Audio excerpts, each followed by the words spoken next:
Hello everyone, welcome to Unacademy let's crack UPSC CSC Hindi. मैं रिंकू सिंह स्वागत करती हूँ आप सब लोगों का। तो वेलकम ऑल ऑफ यू। तो आज मैं आप लोगों को आर्ट एंड कल्चर के लेक्चर में मैं आप लोगों को कुछ इम्पॉर्टेंट वो पॉइंट हम लोग आज डिस्कस कर लेते हैं जो हम लोग पहले पढ़ चुके हैं और जिस पर क्वेश्चन आ सकता है। और आप यूट्यूब पर ही आप मेरे प्ले लिस्ट से उन सेक्शंस को आप ले सकते हो। तो ऐसे कुछ टॉपिक्स के बारे में आज हम डिस्कस करेंगे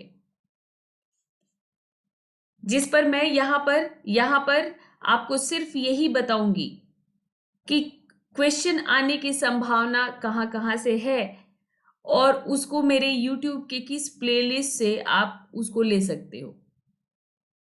तो इस तरह से दोहरी बार दोबारा पढ़ाने से मैं बच जाऊंगी। मतलब मुझे बचना नहीं है, मैं आपका समय बचाना चाहती हूँ। हो सकता है आपने मेरी उस प्लेलिस्ट से वो क्लास ले ली हो और आपको मुझे सिर्फ एक बताना है, तो आप वहां से भी आप लेकर उसको तैयार कर सकते हैं, उस विषय को, उस टॉपिक को। ठीक है। तो अनअकैडमी का सब्सक्रिप्शन आप जल्दी लीजिए, जल्दी ही लेना होगा क्योंकि 14 दिसंबर 15 दिसंबर से बहुत सारी बैचेज शुरू हो रही हैं, कई सारी बैचेज। तो फटाफट एक लर्निंग ऐप डाउनलोड कीजिए और इस लर्निंग ऐप पर आप जाकर कोर्स सेलेक्ट कर लीजिए यूपीएससी सीएससी। तो जैसे आप यूपीएससी सीएससी सेलेक्ट करेंगे सभी कोर्सेज आपको दिखने लग जाएंगी। तो 100+ टॉप के एडुकेटर्स और 15,000 से ज्यादा कोर्स ये आपका वेट कर रहे हैं वहां पर, और बहुत सारे नए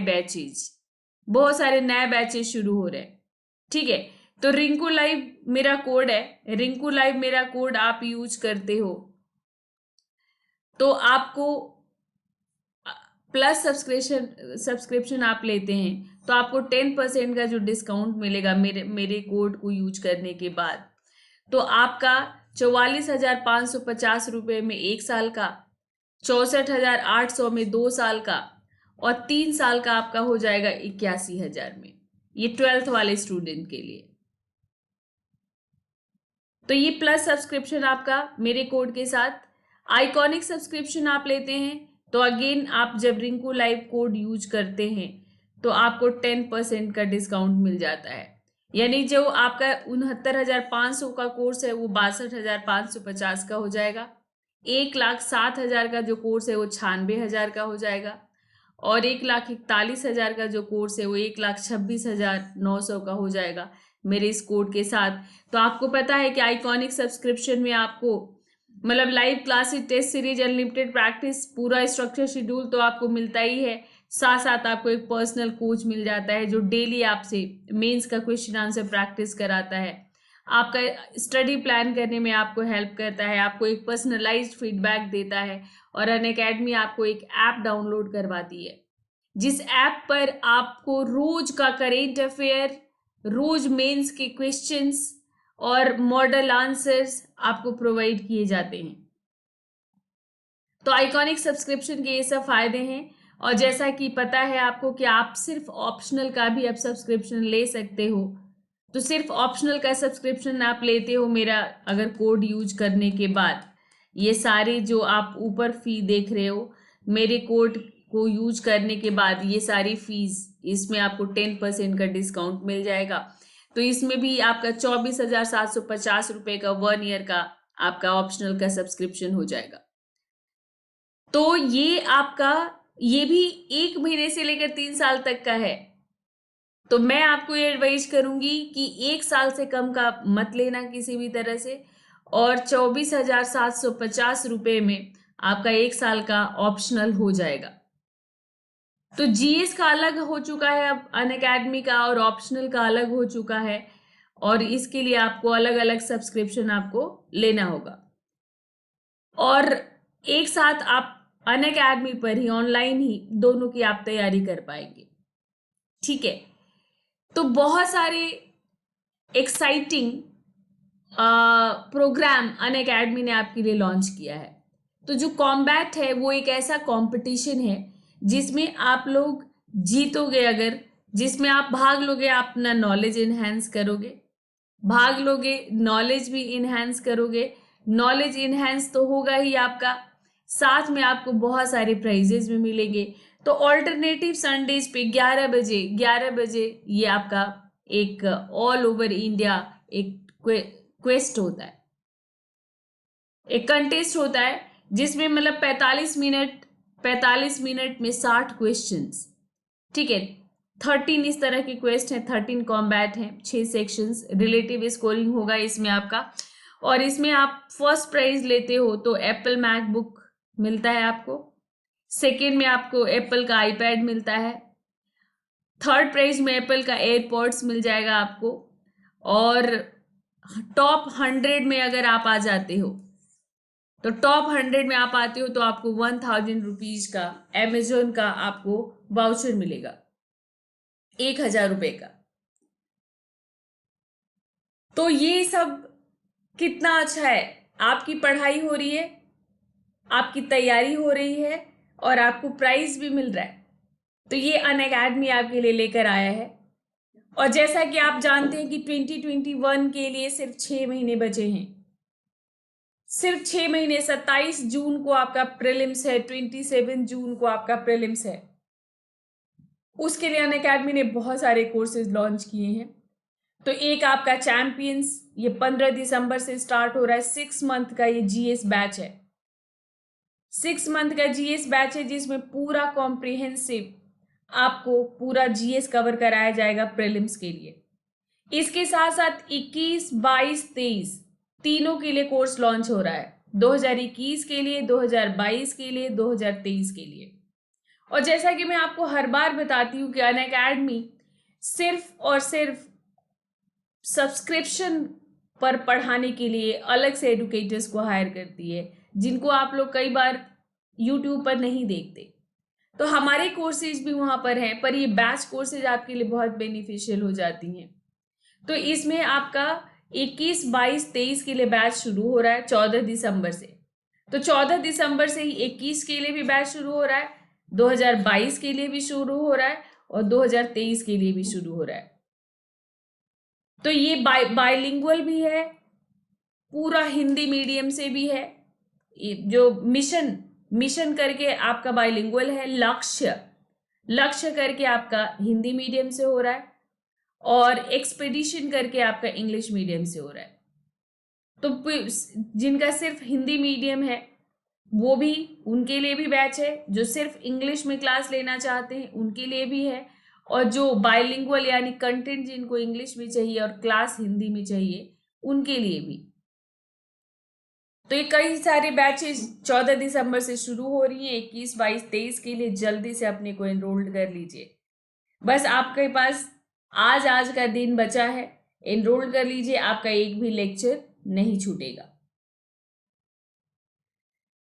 तो मैं आप लोगों को बता रही थी कि आर्ट एंड कल्चर पर ऐसे बहुत सारे क्वेश्चंस आए हैं। देखो, मैंने एक चीज जो देखा है, कि जो आप लोगों का 2014, 2015 या फिर 2013 में जो क्वेश्चंस पूछे गए हैं, वो थोड़े से चेंजेस के साथ, मतलब थोड़ा लैंग्वेज चेंज हो जाता है और वो क्वेश्चन फिर दोबारा पूछा जाता है, यूपीएससी फिर पूछती है।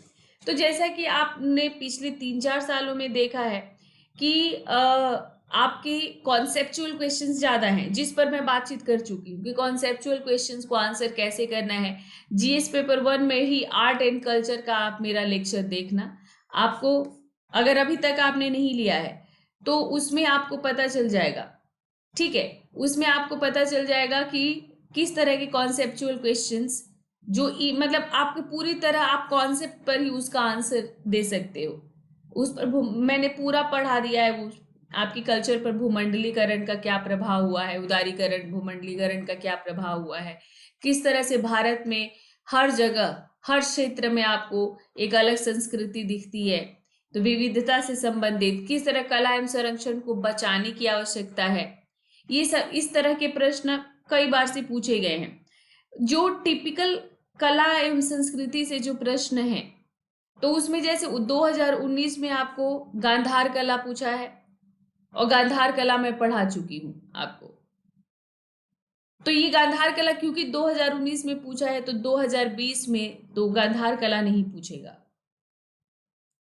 तो मंदिर स्थापत्य जो कि पिछले कई बार से नहीं पूछा गया है, ये मैंने आपको दो सेक्शन में करा दिया और बिल्कुल क्षेत्रवार कराया है मैंने।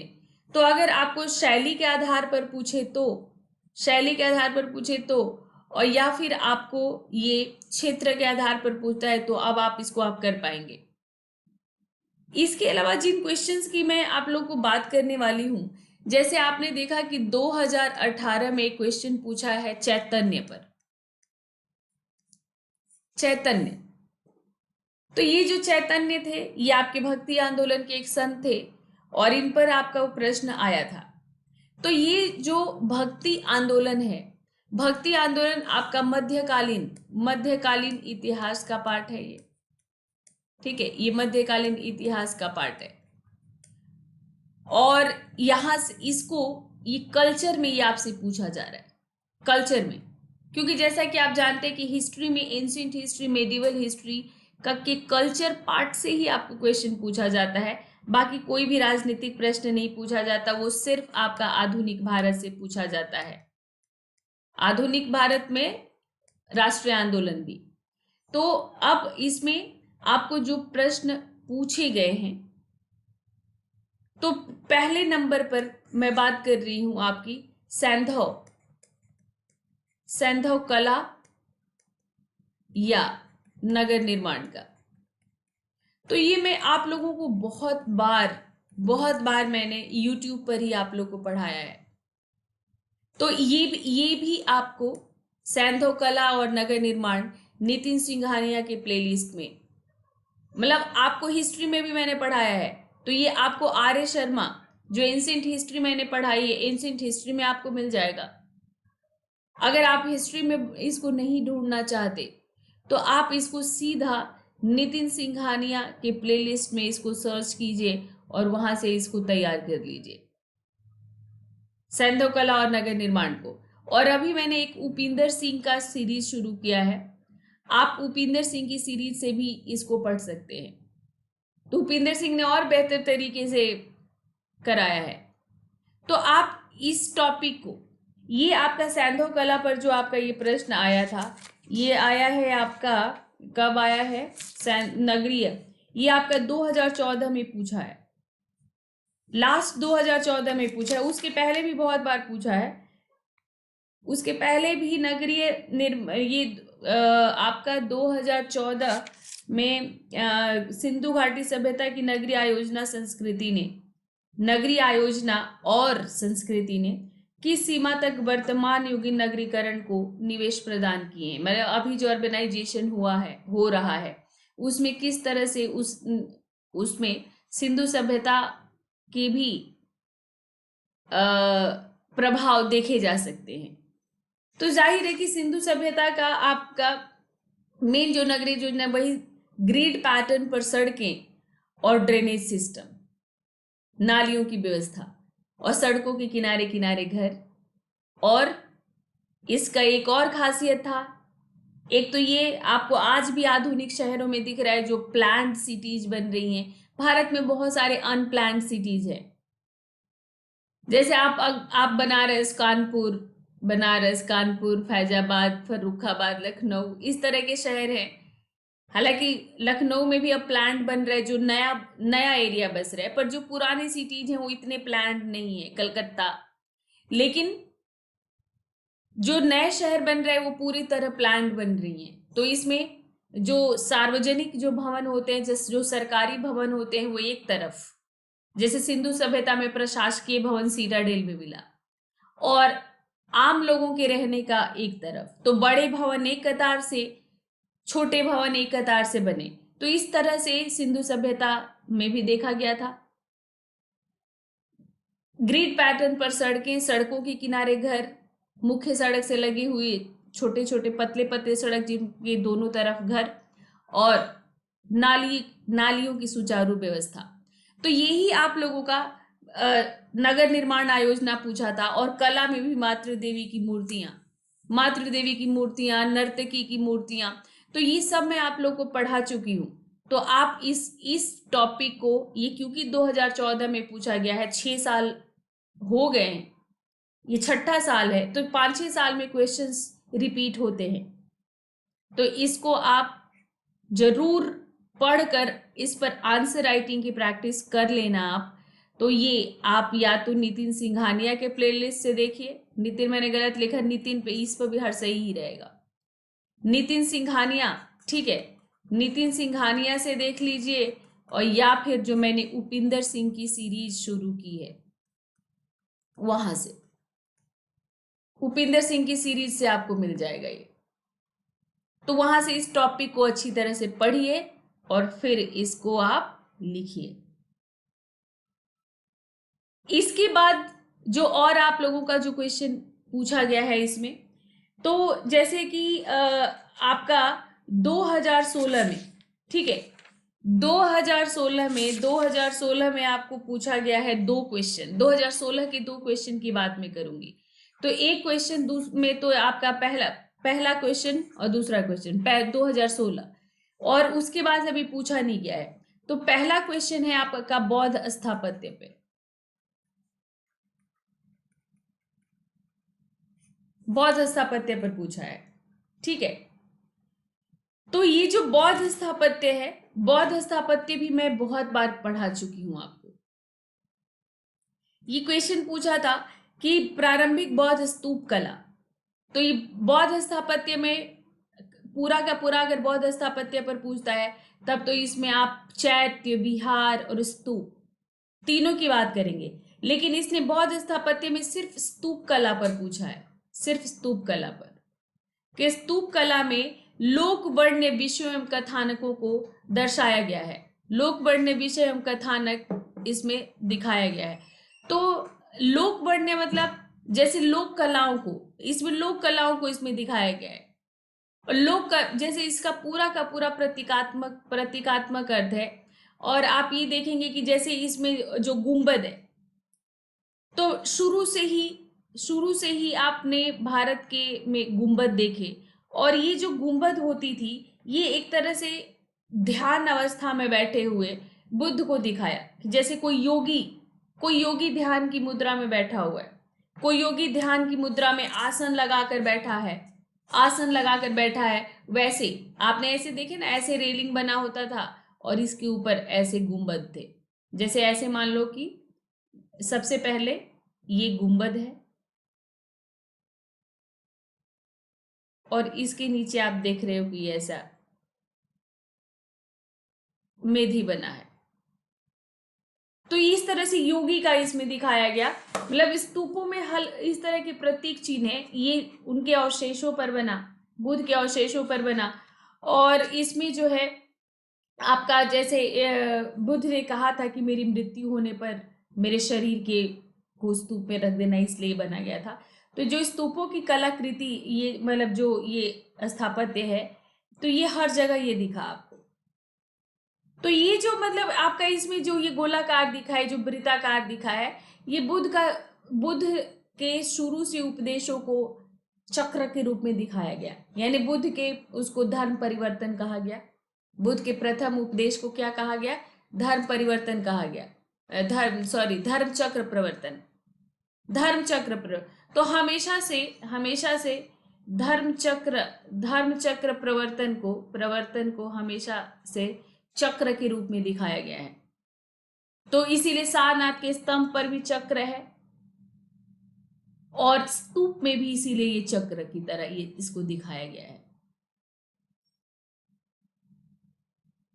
ठीक है।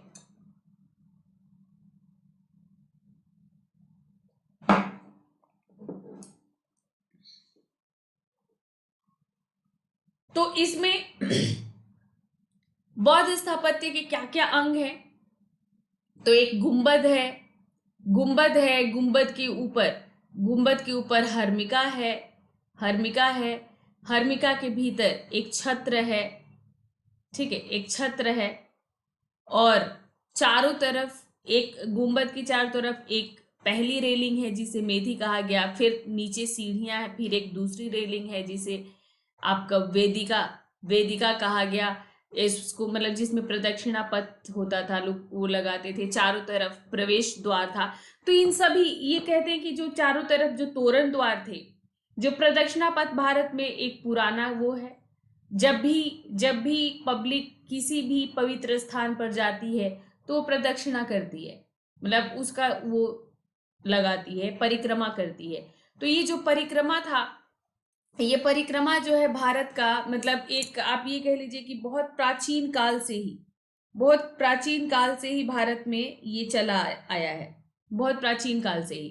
तो ये कॉन्सेप्ट भारत में ये लोक आस्था का प्रतीक है कि स्तूपों में भी ये प्रदक्षिणा पथ बना हुआ है। और ये बेसिकली ये दिखाता है कि ये जो आत्मा है, जिसका चक्र हमेशा जीवन मृत्यु का ये जो चक्र चलता रहता है, धरती पर आता है फिर जाता है, ये परिक्रमा बेसिकली ये परिक्रमा उसी को, प्रदक्षिणा उसी को दिखाता है। जीवन मृत्यु के चक्र का ही द्योतक होता है ये। और भारत में शुरू से ही भारत में हर पवित्र स्थान का किया जाता है। आप लोगों ने पंचकोशी परिक्रमा सुना है ना, आप यहाँ पे उदाहरण दे सकते हैं कि जैसे पंचकोशी है, जैसे पंचकोशी परिक्रमा है, इसी तरह से इसमें जो चार वो है, जो चार प्रवेश द्वार है, चार दिशाओं में जो तोरण द्वार, देखो बाद में इसमें जो पुष्यमित्र शुंग के समय जोड़ा गया था, तोरण द्वार जोड़ा गया है सांची में। और ये तोरण द्वार पर बहुत सारे यक्ष यक्षिणियों की मूर्तियां बनी है, जो लोग मतलब तोरण द्वार पे दीवारों पर, तो ये जो यक्ष यक्षिणी की जो मूर्तियां बनी, ये आपने मौर्यों के समय में पढ़ा था कि मौर्यों के समय में यक्ष यक्षिणी की पूजा आम लोग करते थे। आम लोगों को बौद्ध धर्म स्तूप नहीं समझ में आता था, तो ये लोग यक्ष यक्षिणी नाग नागियों की मूर्तियां बनाकर पूजा करते थे। और ये भी स्तूपों के तोरण द्वार के द्वार पर दीवारों पर मतलब महामाया का स्वप्न वगैरह उकेरा ही गया, इसके साथ साथ दिखा है। तो ये भी लोक वर्ण्य विषय को दर्शाता है। लोक वर्ण्य विषय में आपका इनकी दीवारों पर जातक कथाओं को, तो जातक कथाएं क्या है, जातक कथाओं को हम कहते हैं कि आम लोगों के, ठीक है, ये आम लोगों के जीवन को दर्शाता है जातक कथाएं। तो स्तूप की दीवारों पर जातक कथाओं को उकेरित किया गया है। तो ये सब आपका लोक वर्ण्य विषय। तो आपको शब्द पर ध्यान देना होगा। जैसा कि मैं हमेशा कहती हूं कि आपको सब आता है। एक बार अगर आपने अच्छी तरह से तैयारी कर ली तो आपको सब आता है। आपको क्या करना है, सिर्फ यूपीएससी की लैंग्वेज को समझना है। प्रश्न पूछा कैसे गया है, पूछेगा वही। बौद्ध स्थापत्य में और क्या पूछा जाएगा वही, बताना आपको वही है कि बने कैसे थे। लेकिन आपको समझकर कि क्वेश्चन को किस दिशा में लेकर के जाना है, वो समझ करके आपको बताना है। बस 2 सेकंड दीजिए। Thank you. तो यही मैं आप लोग को बता रही थी कि ये आपको मैं पढ़ा चुकी हूं। तो आपको स्तूप कला पर पूछा हुआ है आपका 2016 में, और 2016 15-16 की चीजें रिपीट होती हैं जैसा कि मैंने कहा। तो अगर ट्रेडिशनल कोई क्वेश्चन आता है तो बौद्ध स्थापत्य से भी आ सकता है। तो इसमें आप तैयार कर लेना, मैंने पूरा बौद्ध स्थापत्य पढ़ाया है, स्तूप, चैत्य और विहार, और ये कहाँ कहाँ पर पाए गए हैं मैंने ये भी पढ़ाया है। तो इसका भी सोर्स मैं आपको बताती हूँ। ये भी आप दो सोर्स मैं आपको बता रही हूँ। अभी पिछले 2 महीना पहले जो मैंने उपिंदर सिंह की सीरीज शुरू की है, तो ये भी आप या तो नितिन सिंघानिया से पढ़ लीजिए, और छठा मतलब न्यू एडिशन पुराना एडिशन कोई फर्क नहीं पड़ता, बातें एक ही होती हैं, केवल वो अपडेटेड रहता है। तो आप नितिन सिंघानिया जी से आप इसको कर सकते हैं, अच्छी तरह से उन्होंने इसको पकड़ा है इसको। और आप उपिंदर सिंह से भी कर सकते हैं, जो अभी फिलहाल मैं चला रही हूँ। तो इसको आप अच्छी तरह से पढ़ के इस पर भी आंसर राइटिंग कर लीजिएगा। तो ये बौद्ध स्थापत्य का मुख्य अंग और ये कहाँ कहाँ पर मुख्य स्तूप पाए गए हैं, कहाँ कहाँ से बिहार पाए गए हैं, कहाँ कहाँ पर चैत्यों की बनावट, ये पूरा आप लोग तैयार कर लेना। ठीक है। अब एक इसी में 2016 में जो दूसरा क्वेश्चन पूछा है, दूसरा क्वेश्चन पूछा है विजयनगर के शासक कृष्णदेव राय के ऊपर। तो ये जब मैं मध्यकालीन इतिहास में पढ़ा रही थी तो आप लोगों को मैंने कृष्णदेव राय के बारे में पढ़ाया है। तो जब मैं सतीश चंद्र, ठीक है, सतीश चंद्र की एक जो सीरीज मैंने शुरू की थी उसमें कृष्णदेव राय पर फिर भी मैं कृष्णदेव राय पर एक एक्सक्लूसिव क्लास में आप लोगों का ले लेती हूँ।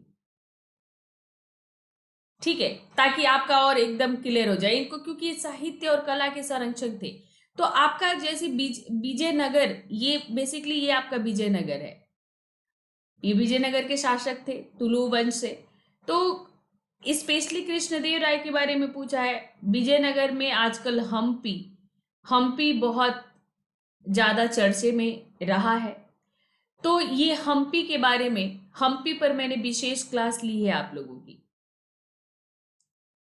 और ये आप लोगों को किस प्लेलिस्ट में मिलेगा? मुझे लगता है कि ये आप लोगों को जो मेरा मध्यकालीन इतिहास का प्लेलिस्ट होगा उस प्लेलिस्ट में मिल जाएगा, या फिर आप ऐसे सर्च कर लेना विजयनगर। विजयनगर सिर्फ विजयनगर भी डालोगे तो शायद आपको मिल जाएगा। विजयनगर का इतिहास बाय रिंकू सिंह। अगर आपको जैसे मैंने आपको बता रही हूँ कि इस प्लेलिस्ट में मिल जाएगा। कई बार आपको प्लेलिस्ट नहीं मिल रहा है तो आप क्या कर सकते हो कि यूट्यूब पर जाकर आप टॉपिक डाल दो। यूट्यूब पर जाकर टॉपिक डालोगे और उस टॉपिक में फिर रिंकू सिंह कर दोगे तो आपको आ जाएगा वो। जैसे विजयनगर मैंने हम्पी पढ़ाया है, एक्सक्लूसिव हम्पी मैंने पढ़ाया है, मैराथन सेशन था। मैं आपको देखकर बताती हूँ कि वो आपको किस प्लेलिस्ट में मिलेगा।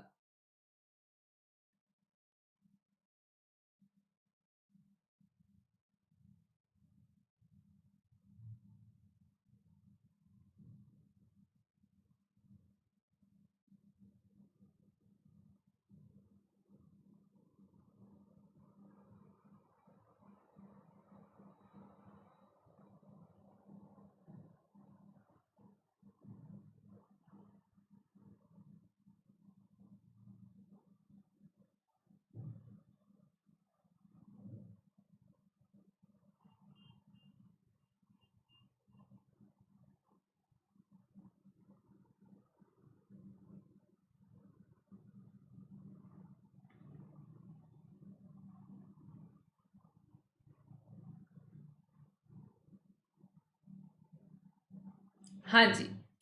तो ये एक, तो ये सतीश चंद्र वाले में है, ये आपका सतीश चंद्र में है।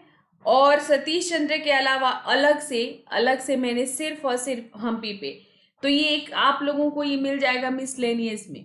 ठीक है, एक मिसलेनियस सीरीज है ये, उसमें आप लोगों को मिल जाएगा। ठीक है, तो ये आप लोगों का एक और मैंने सीरीज चलाई थी किस टॉपिक पर कैसे प्रश्न, उसमें भी है। और ये आप लोग का विजयनगर और बहमनी साम्राज्य के बारे में मैंने आप लोग को 2 लेक्चर में पूरा कवर कराया है। तो ये आपको सतीश चंद्र मेडिवल हिस्ट्री का जो सतीश चंद्र का जो मेरा वो है, मतलब आप मध्यकालीन इतिहास में आप इसको देख लेना, तो मध्यकालीन इतिहास में आपको मिल जाएगा। ठीक है, तो यहाँ पर हम्पी के बारे में मैंने बहुत अच्छी तरह से, और ये हम्पी का जैसे कला और वास्तुकला अगर इसका पढ़ना है तो इसमें आपका वास्तुकला में मैंने जो वास्तुकला पर नितिन सिंघानिया पर जो मैंने सीरीज ली थी, तो नितिन सिंघानिया में आपको मिल जाएगा। वास्तुकला में विजयनगर की अलग एक शैली थी, विजयनगर शैली। तो मैंने मंदिर स्थापत्य में भी पढ़ाया है, और यहाँ पर इंडो इस्लामिक जो प्रभाव था वो बताया है। तो ये आपको विजयनगर का मिल जाएगा। कृष्णदेव राय पर एक्सक्लूसिव मैं आप लोगों की अलग से कृष्णदेव राय पर क्लास मैंने नहीं ली है। जब भी मैंने विजयनगर पढ़ाया है, कृष्णदेव राय को पढ़ाया है, तो मैं कृष्णदेव राय पर आप लोग का एक क्लास ले लूंगी। ठीक है, क्योंकि ये तेलुगु और कन्नड़ साहित्य के संरक्षक थे। खुद अमुक्त माल्यद इन्होंने ग्रंथ लिखा था और इनके टाइम पर स्थापत्य का भी बहुत विकास होता है। नौमी डिब्बा, रामनवमी डिब्बा, ये सब मैं आप सबको पढ़ा चुकी हूँ। अब इसी में आप लोगों का एक और आप लोगों का जैसे ये प्रश्न आया है कि जैसे भारत की प्राचीन सभ्यता मिस्र, मेसोपोटामिया और ग्रीस की सभ्यताओं से इस तरह से भिन्न है कि भारतीय उपमहाद्वीप की परंपराएं आज तक भंग हुए बिना परिरक्षित की गई है। ये आपका क्वेश्चन है 2015 का। 2015 का ये क्वेश्चन है, ठीक है। तो अब इसमें आपको पूछा है कि मिस्र की सभ्यता का नाम है, इसमें मिस्र की सभ्यता, फिर है आपका मेसोपोटामिया, मेसोपोटामिया, ग्रीस, ग्रीस यानी यूनान, ठीक है, यूनान की सभ्यता। इनकी सभ्यताओं से सिंधु सभ्यता अलग थी, क्योंकि सिंधु सभ्यता की कहा इसमें क्वेश्चन है कि बिना भंग हुए आज भी परिरक्षित की गई है। तो सिंधु सभ्यता के कई सारे चलन जो अभी हम लोग बात कर सकते हैं, नगर निर्माण की कहें या मातृ देवी की पूजा, देवी की पूजा की खोल लें, स्नानागार जो मिला, आज अभी भी हम लोग विशेष मौके पर स्नान करते हैं पोखर में, नदी में, तो ये सब परिरक्षित की गई हैं। शिव पशुपतिनाथ की पूजा आज तक हो रही है।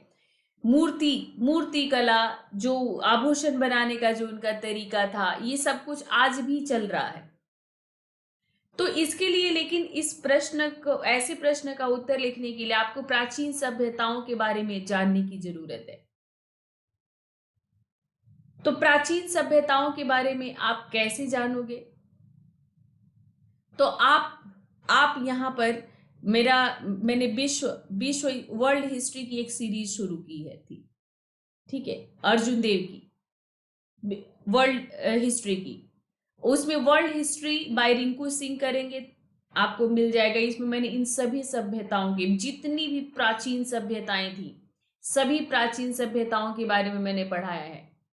तो आप इन सभ्यताओं के बारे में पढ़े रहोगे तो कभी नहीं भी पूछा जाएगा ना आपको इन सभ्यताओं के बारे में, तभी सिर्फ सिंधु सभ्यता के बारे में भी आपको लिखना होगा, तो भी आप इन सभी सभ्यताओं का चर्चा कर दोगे, क्योंकि ये सब समकालीन सभ्यताएं थी और इनके बारे में जब आप जानते रहोगे तो आपका पेन नहीं रुकेगा। तो जब भी भारत की प्राचीन संस्कृति सभ्यता की जब भी बात आएगी तो आप हमेशा समकालीन सभ्यताओं से इसकी तुलना आप कर सकते हैं, ठीक है। तो इसको जरूर पढ़ लेना आप लोग। विश्व इतिहास की जो सीरीज है अर्जुन देव की, उसमें मैंने सभी प्राचीन सभ्यताओं को पढ़ाया है। तो आप वेट करोगे कि मैं फिर क्लास लूंगी या कोई और टीचर क्लास लेगा आप तैयार करने के लिए, और ये आपको एक साथ ही मिल जाएगा।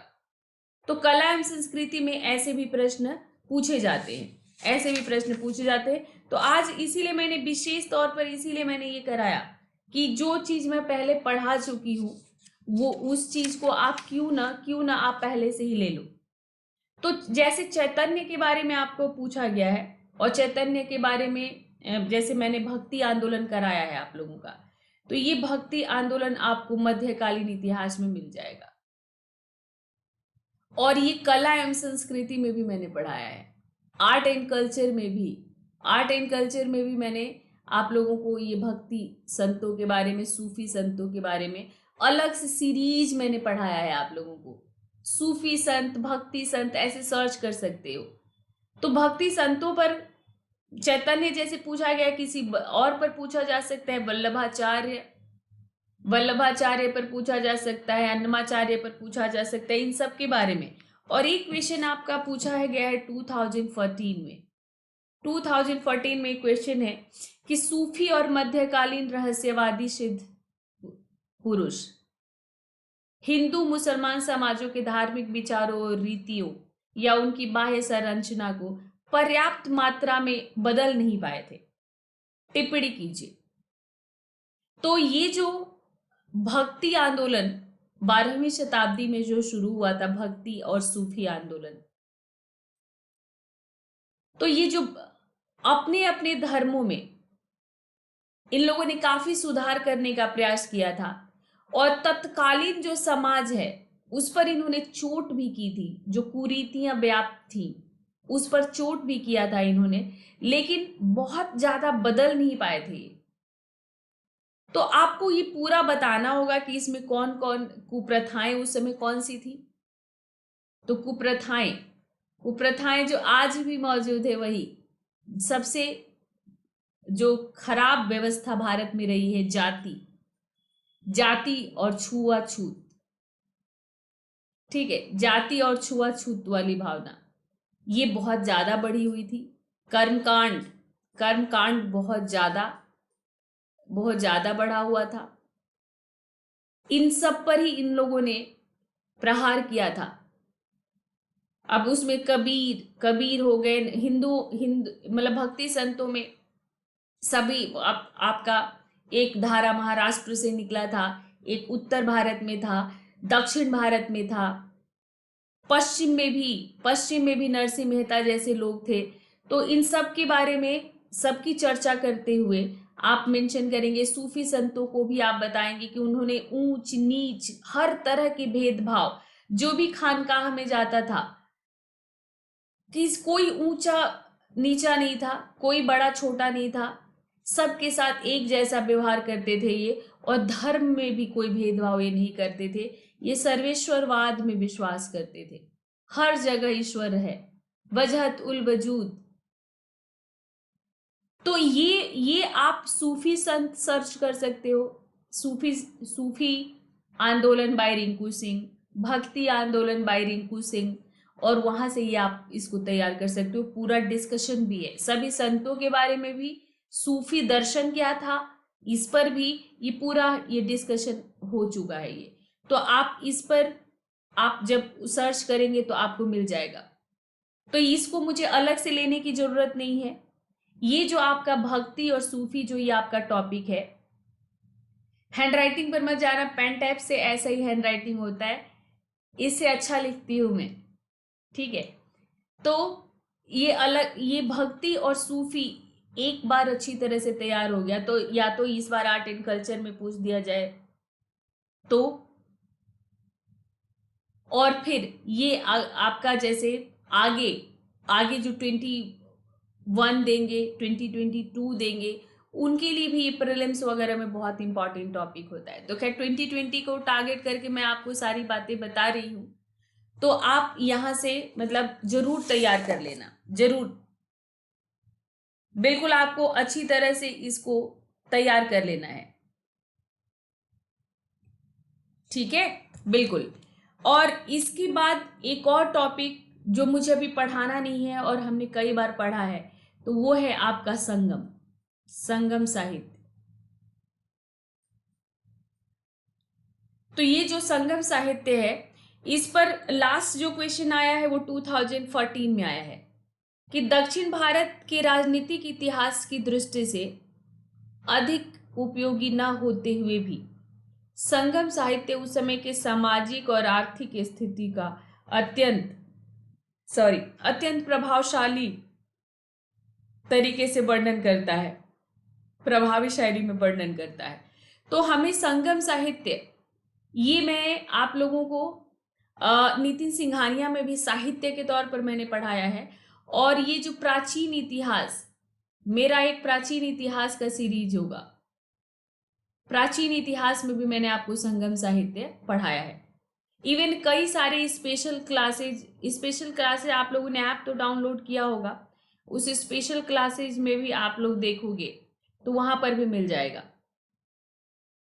तो ये जो संगम साहित्य है, उस समय जैसा कि आपको पता है कि 3rd सेंचुरी BC इसका टाइम माना जाता है स्टार्ट, और उस समय चोल, चेर, पांड्य ये 3 शासक थे।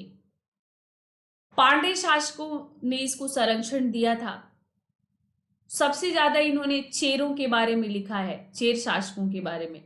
तो कुछ राजनीतिक भी हमें पता चलता है वैसे, लेकिन पूरी तरह से कालक्रम नहीं पता चलता है, उतना राजनीतिक वर्णन नहीं करता है, लेकिन उस समय के सामाजिक आर्थिक स्थिति का पूरा प्रतिबिंब इन संगम ग्रंथों में हमें मिलता है। तो संगम ग्रंथों में जो मुख्य रूप से तोल्कापियर की लिखी हुई तोल्कापियम, मणिमेखले, शिल्पाधिकारम, ये जो मुख्य ग्रंथ हैं, और इसमें उस समय की सामाजिक स्थिति, जैसे कोवलन पायल की कहानी जो है आपकी शिल्पाधिकारम, तो अब इसमें जैसे उस समय हमें पता चलता है कि किस तरह राजा शासन करता था, आम जनता कैसे रहती थी, समाज में क्या व्यवस्था थी, ये सब कुछ हमें इन सब से पता चल जाता है। व्यापार का भी हमें संगम ग्रंथों से उस समय के व्यापार के बारे में भी हमें पता चलता है, जो रोम और यूनान के साथ चल रहा था, समुद्री व्यापार के बारे में भी पता चलता है। तो ये संगम साहित्य आप लोग अच्छी तरह से संगम काल को पढ़ लीजिएगा, और संगम पर जैसे भी पूछा जाए, साहित्य की दृष्टि से पूछा जाए तो, समाज की दृष्टि से पूछा जाए तो, आर्थिक दृष्टि से पूछा जाए तो, राजनीतिक, आपको संगम साहित्य में जो जानकारियां दी गई हैं उसी को आपको रख देना है। कि कोवलन और कर्णगी के माध्यम से हमें उस समय के मध्यम वर्ग के बारे में पता चलता है। राजा जिस तरह से कोवलन को सजा दे देता है तो उस समय हमें निरंकुश राजतंत्र का आभास मिलता है। और जिस तरह से माधवी एक वैश्या रहती है, तो माधवी की पुत्री की कहानी मणिमेखले में है, किस तरह से उसको अपने अस्तित्व के लिए, इज्जत के लिए संघर्ष करना पड़ता है। तो उस समय मतलब समाज में इस तरह की स्त्रियां भी मौजूद थी, ऐसी व्यवस्था भी थी जिसको समाज प्रतिष्ठा की नजर से नहीं देखता था, जिनको वो ऐसी औरतें भी उस समय थी। तो उस समय की सामाजिक स्थिति, धार्मिक स्थिति हमें सब संगम साहित्य से पता चलता है। टैक्स वगैरह के बारे में भी ये सब मैंने आप लोगों को पढ़ाया है, तो आप इसको पढ़ लीजिएगा। इसको मुझे अलग से पढ़ाने की आपको जरूरत नहीं है, ठीक है। और इसमें एक क्वेश्चन आपका 2013 में आया है, तांडव नृत्य पर आया है कि आरंभिक भारतीय शिलालेखों में अंकित तांडव नृत्य की विवेचना कीजिए। ठीक है, तांडव नृत्य पूछा है। तो तांडव जो है शिव से ये जुड़ा हुआ है, ये शिव से जुड़ा हुआ है। तो मैं एक तांडव नृत्य पर आप लोग का क्लास ले लूंगी। एक देखो, तांडव में ऐसा कुछ नहीं है, तांडव नृत्य का धार्मिक महत्व है। हमने त्रिदेव की कल्पना की, त्रिदेव। तो त्रिदेव में कौन कौन थे? ब्रह्मा, विष्णु, महेश। ब्रह्मा, विष्णु और महेश, त्रिदेव। अब ये ब्रह्मा जो थे ये सृजनकर्ता माने गए। विष्णु जो है पालनकर्ता माने गए, ये पालनकर्ता माने गए। और जो महेश यानी शिव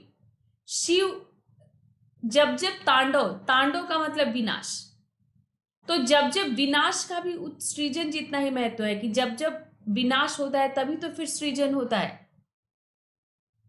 तो शिव का जो तांडव नृत्य है, शिव के क्रोध को दिखाता है। और ये भी दिखाता है कि जब शिव क्रोध में नृत्य करते हैं, तांडव करते हैं, क्रोध में वो तभी आते हैं जब वो कुछ ऐसा देखते हैं जो नहीं होना चाहिए, जब वो कुछ अनुचित चीज देखते हैं तो वो तांडव नृत्य करते हैं। और वो क्या करते हैं, फिर उसका समूल नाश कर देते हैं।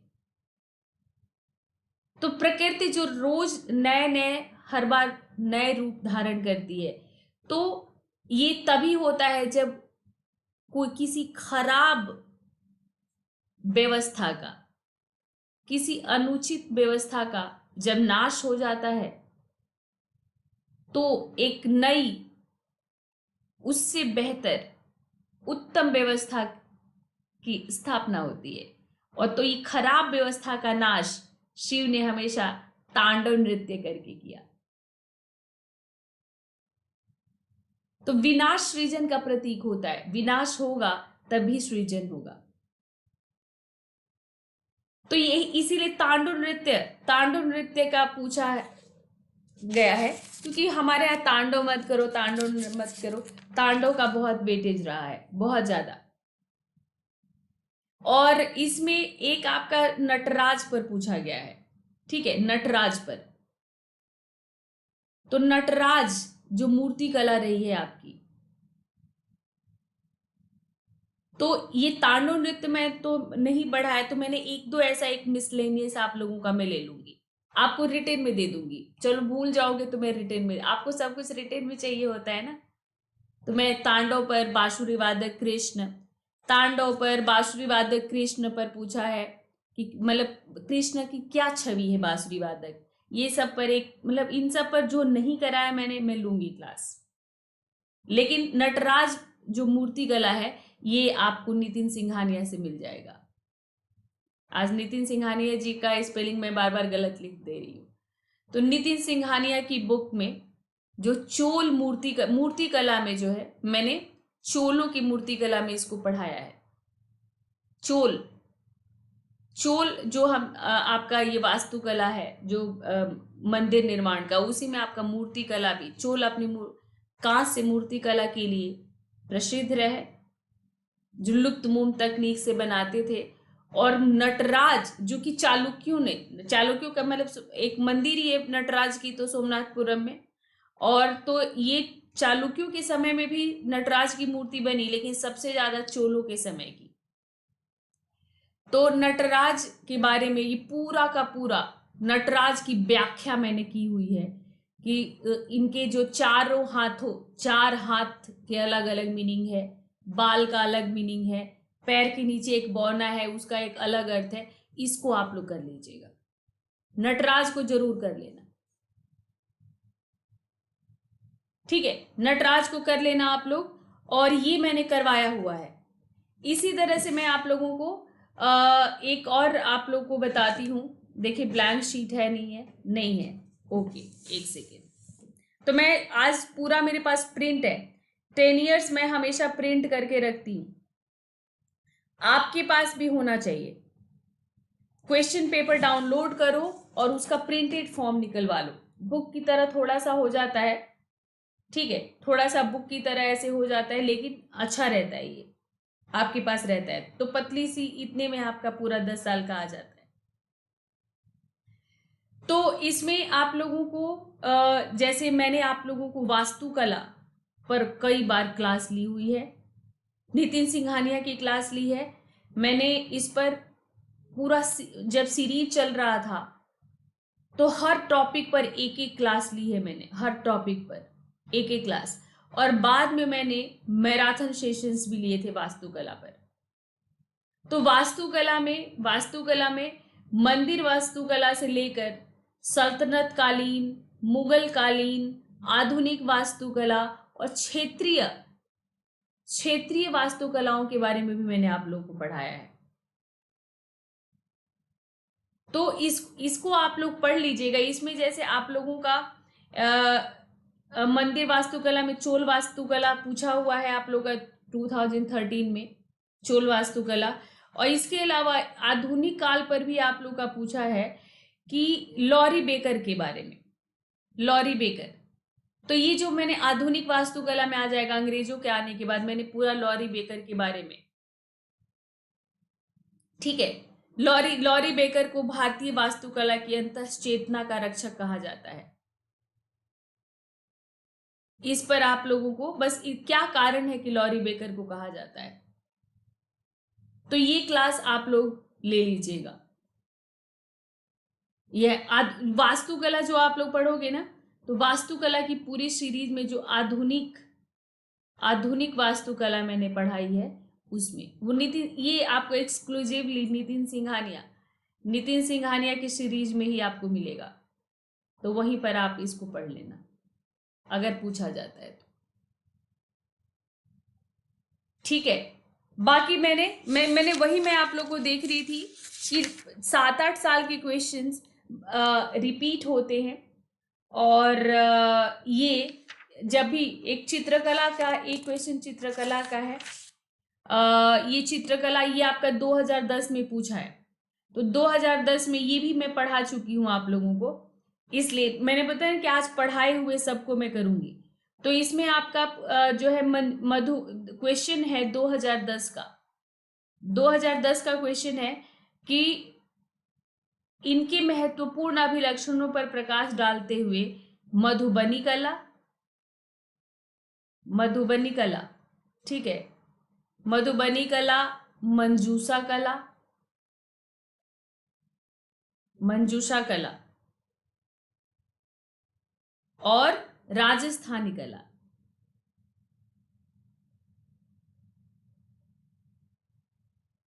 राजस्थानी कला, मधुबनी कला और मंजूषा कला के बीच, और राजस्थानी कला एंड पहाड़ी कला के बीच, पहाड़ी चित्रकला के बीच, इनके शैलियों पर विभेदन कीजिए, ये पूछा हुआ है।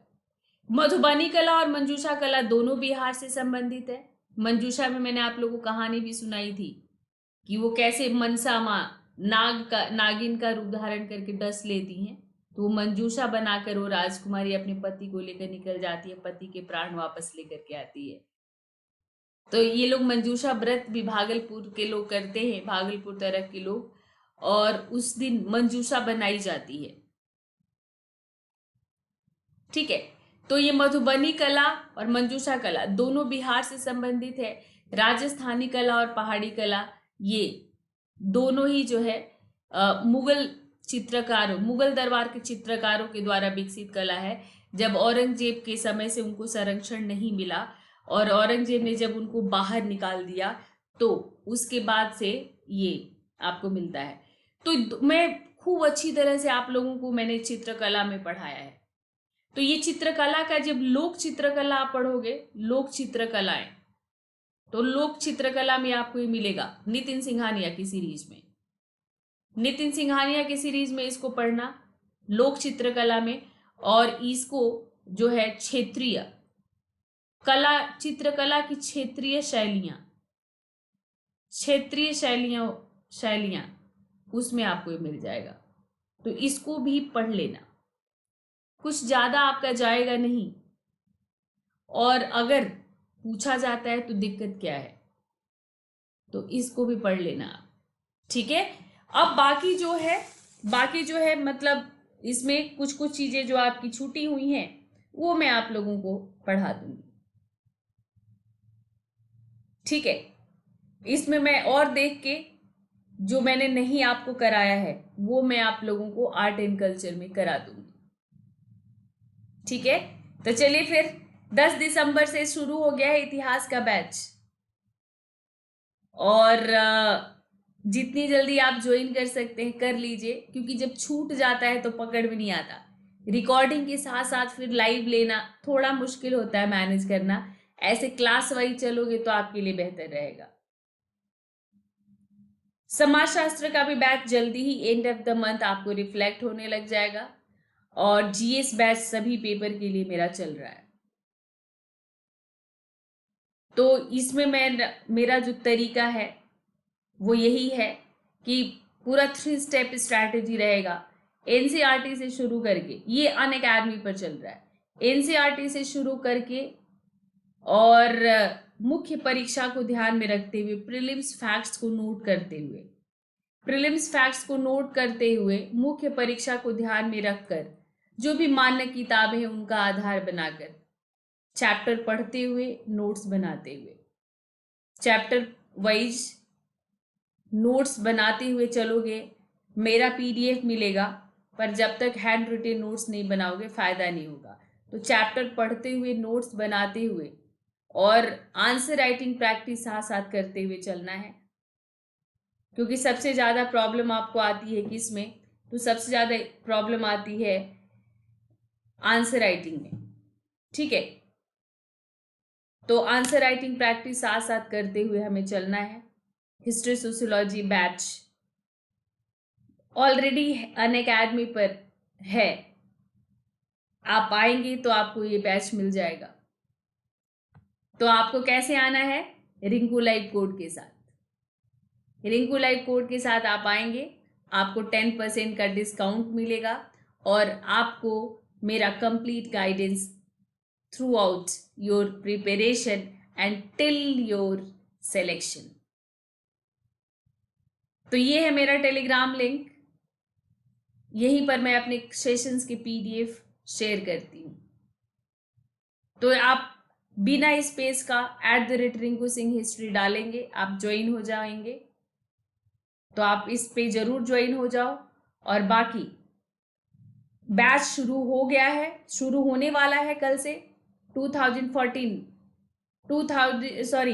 14 दिसंबर से 2021 के लिए, 22 के लिए, 23 के लिए बैचेस शुरू हो रहे हैं। तो लेट मत कीजिए, ज्वाइन कीजिए फटाफट।